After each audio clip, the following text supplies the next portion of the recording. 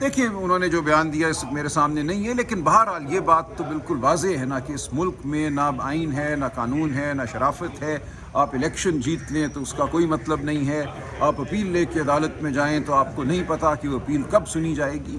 تو ایک آئینی حق ہوا کرتا ہے آواز بلند کرنا، آئینی حق ہوتا ہے جلسہ کرنا، آئینی حق ہے، آئین کا آرٹیکل 15 اس حوالے سے بالکل واضح ہے، رائٹ آف موومنٹ، سڑک پہ چلنا۔ تو اس پہ گولیاں چلانا، تشدد کرنا یہ ہرگز ریاست کا حق نہیں ہے۔ تو پھر 26 نومبر کو کیسے منا رہے ہیں؟ دیکھیں اس بارے میں کوئی فیصلہ اس وقت نہیں ہے۔ میں نہیں سمجھتا کہ 26 نومبر کو ہم کوئی ریلی اس نوعیت کی کر رہے ہیں جس کی بات ہو رہی ہے، لیکن یہ تمام جو لائے عمل کے عناصر ہیں وہ ہمارے سامنے ہیں۔ ارشد شریف کی والدہ کل اس دنیا سے رخصت ہو گئی انصاف مانگتے مانگتے تیسری برسی کے اوپر، تو آپ کی پارٹی کا کوئی جو لیڈر ہے وہ ارشد شریف کی والدہ کے جنازے پہ بھی نظر نہیں آیا، آپ سمیت، کیا وجہ ہے؟ دیکھیں مجھے دیر سے پتہ چلا، میں آج اسلام آباد ہوں، میں انشاءاللہ جاؤں گا اور باقی ہمارے جو دوست ہیں وہ بھی جائیں گے۔ ہم نے تعزیت کی ہے، بالکل پارٹی کی سطح پہ تعزیت کی ہے، اور ارشد شریف صاحب کے نام سے منسوب ایک یونیورسٹی قائم کی جا رہی ہے خیبر پختونخوا میں، تو ایسا نہیں ہے کہ ہم ان کے غم میں شامل نہیں ہیں۔ Thank you. بہت شکریہ۔